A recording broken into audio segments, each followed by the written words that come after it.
ini aku akan menjelaskan apa itu sistem koordinat. Sistem koordinat adalah sistem yang digunakan untuk menentukan posisi suatu titik di permukaan bumi menggunakan angka tertentu. Dengan sistem ini, kita bisa mengetahui lokasi suatu tempat secara tepat. Dalam geografi dan pemetaan, sistem koordinat sangat penting karena semua peta, GPS, dan data spasial menggunakan koordinat untuk menunjukkan suatu posisi.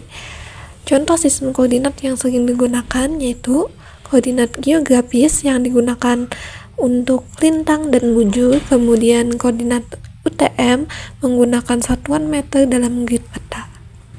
Lalu ada datum. Datum adalah sistem referensi yang digunakan sebagai dasar untuk menghitung koordinat di permukaan bumi. Karena bumi bentuknya tidak bulat sempurna, maka para ilmuwan membentuk model bumi yang disebut dengan elipsoid. Model inilah yang digunakan sebagai dasar datum. Setiap datum memiliki parameter yang berbeda, sehingga koordinat suatu titik bisa sedikit berbeda jika menggunakan datum yang berbeda.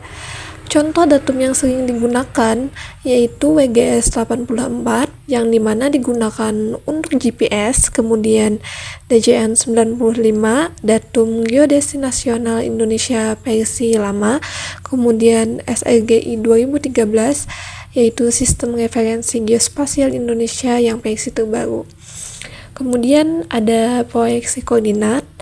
Proyeksi koordinat merupakan cara mengubah permukaan bumi yang berbentuk bulat menjadi peta datar atau sebuah distorsi.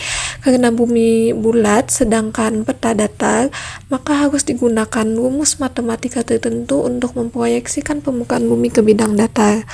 Namun, setiap proyeksi pasti menimbulkan distorsi, misalnya distorsi bentuk, distorsi luas, distorsi jarak, distorsi arah. Kemudian ada contoh proyeksi peta.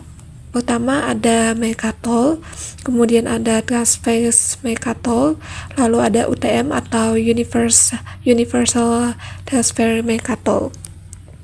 Proyeksi UTM adalah yang sering digunakan dalam pemetaan wilayah. Nah, kemudian ada transformasi koordinat. Transformasi koordinat adalah proses mengubah koordinat dari suatu sistem ke sistem yang lain.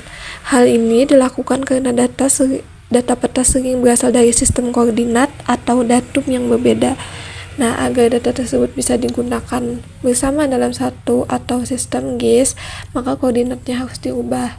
Contoh transformasinya itu ada koordinat geografis kemudian ke UTM, kemudian datum DGN 95 ke WGS 84, kemudian ada datum WGS 84 ke SRGI 2013. Nah, jika transformasi tidak dilakukan, maka posisi objek pada peta bisa bergeser beberapa meter, bahkan puluhan meter. Sekian video dari saya. Wassalamualaikum warahmatullahi wabarakatuh.